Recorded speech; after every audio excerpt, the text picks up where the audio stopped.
talk about how we do some of our book reports. So this is a book that my son read, a very light book. It's not thick at all.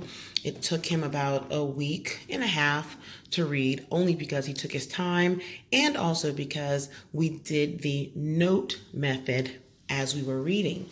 And you probably have heard of the note method in some of my prior videos, but let me explain what that is to you. So while he was reading his book, he took notes. So every chapter required some type of note that introduced characters, that explained what was taking place in the book, setting, something like that.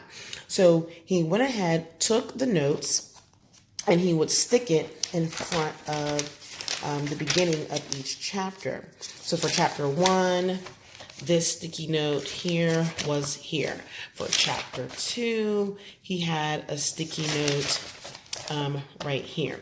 So after he read a few chapters with his sticky notes, we would review those sticky notes together, and we would make sure that it made sense, it was clear. It did not have to be complete sentences or anything, but it had to give me some meat in terms of what was happening in that chapter. Again, from introducing a character to providing information on a setting, doing some inference, using context clues. Something had to be provided that would help me understand what was taking place in terms of the main idea of that chapter without me as parent having to read the entire book. But I did read the book in advance and made my own separate notes.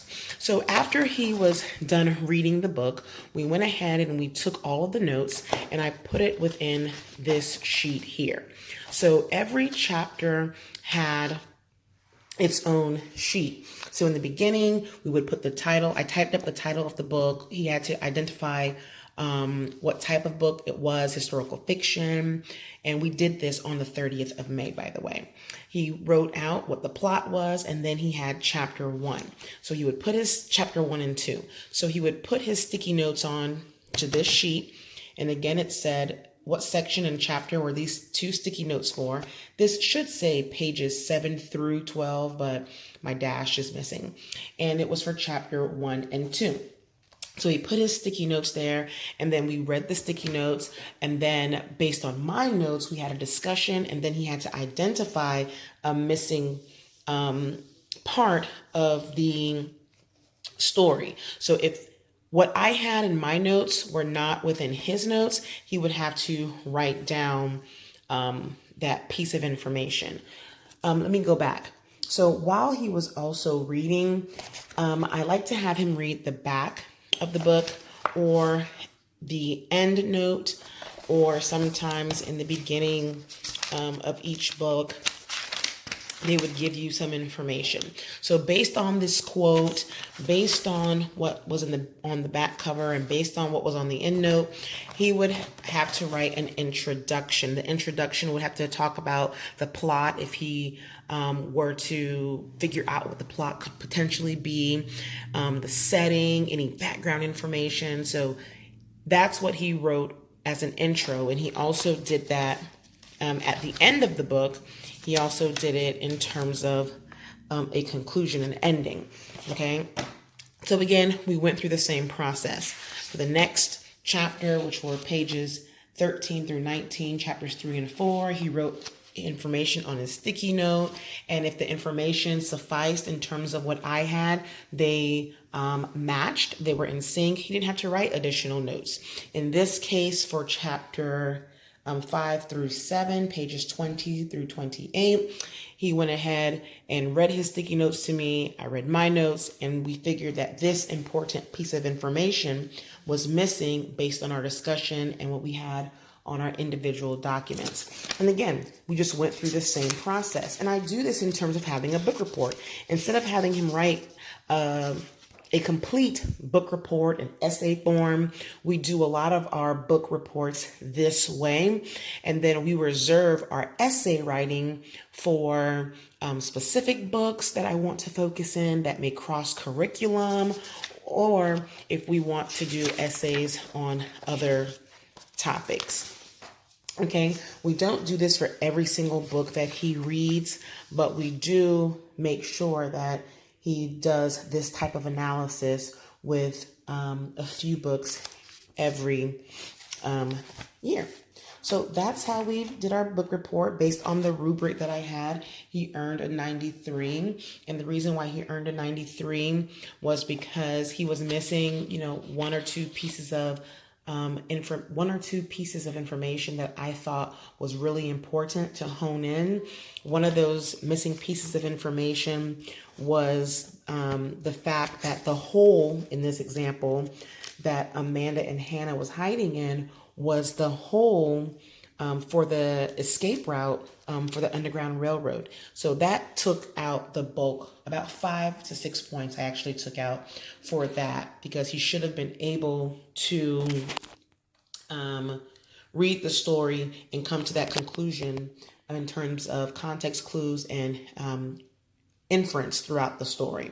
But we talked about it. He had his aha moment. The other point or two that I took off was because as we went through the book and I was reviewing his sticky notes, as you can see, he crossed out a lot of things because he was reading so fast and he missed points. So he had to scratch out and redo sticky notes because he was just going a little too fast through the process.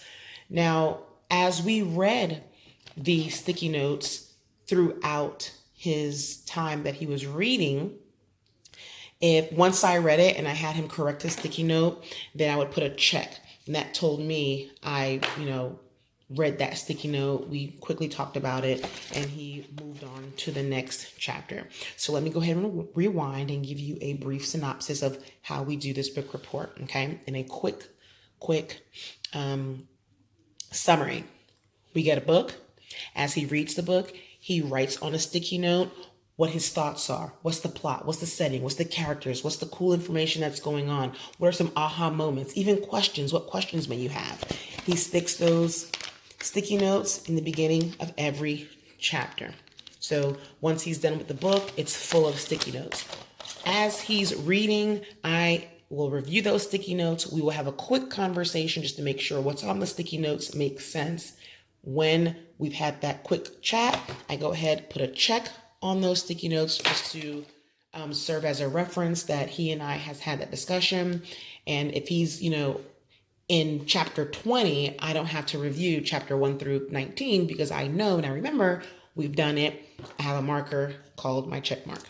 When he's done, he gets a blank document. This document will only have the title of the book, the author, the date, and the word background here. It'll have section, chapter, the page numbers and chapter numbers, 1 or 2 chapters per page, just blank. And then he will stick his sticky notes on this piece of paper, all of it. He will do that for the entire document. He'll put his intro at the top and he'll put his ending at the end of the document. Him and I, we sit down, we have a conversation. We review his sticky notes. We review my notes based on what I read or what I found on that particular book. If he's missing something that I have on my notes and we both agree that it's important, then he writes that additional information. As we're going through this document here, if there is nothing for him to write, as you can see for this chapter 3 and 4, there was nothing additional for him to write. He captured all the moments and important facts in that chapter. We complete this entire process. When he's done, I grade it in accordance to my rubric, give him a grade, boom, that's considered our book report. This is what we've done for 5th and 6th grade. In terms of 7th grade, he's also going to continue this process. So for 7th and 8th grade and beyond, he does as well, likes the whole sticky note thing. So we will continue the process of doing this entire thing, but at the end, he will then have to write a persuasive essay of some sort, or he will have to write some type of essay. If it's persuasive or argumentative, as an example, he may have to pull out a piece of conflict within the book, and he will have to discuss that conflict to include doing an A&I chart or any chart about that conflict. go ahead and look up now. I'll go ahead and link a video that I recently did about an Annie chart, also called A and I chart. We love doing those. Been doing those for about a year or so, and we'll continue that process through middle and high school. So, if I want him to write an expository essay about a specific situation in the book, if I want him to do a character analysis, a compare and contrast, choose a topic and do a narrative essay in reference to what took place in the book and compare it to something in your life or something like that, we'll do that. But I want to focus on the essay writing in a more formal sense, later on in middle school, 7th grade and beyond. But for 6th grade, 5th grade, 4th grade, it was more of this type of style where we analyze the book this way. We've also done with some of our other books, character analysis. We've also compared two books that may be a total opposite or two similar books and done some graphic organizers. So that's the type of stuff that we like to do in terms of writing and also literature. Hopefully this helped. If you have any questions, leave them in the comment box below. And as always, guys, be blessed and make it a great day. Bye. So for debate prep or for an argumentative essay or a persuasive essay, we like to do an Annie chart. A stands for the affirmative, N stands for the negative, and I stands for interesting. So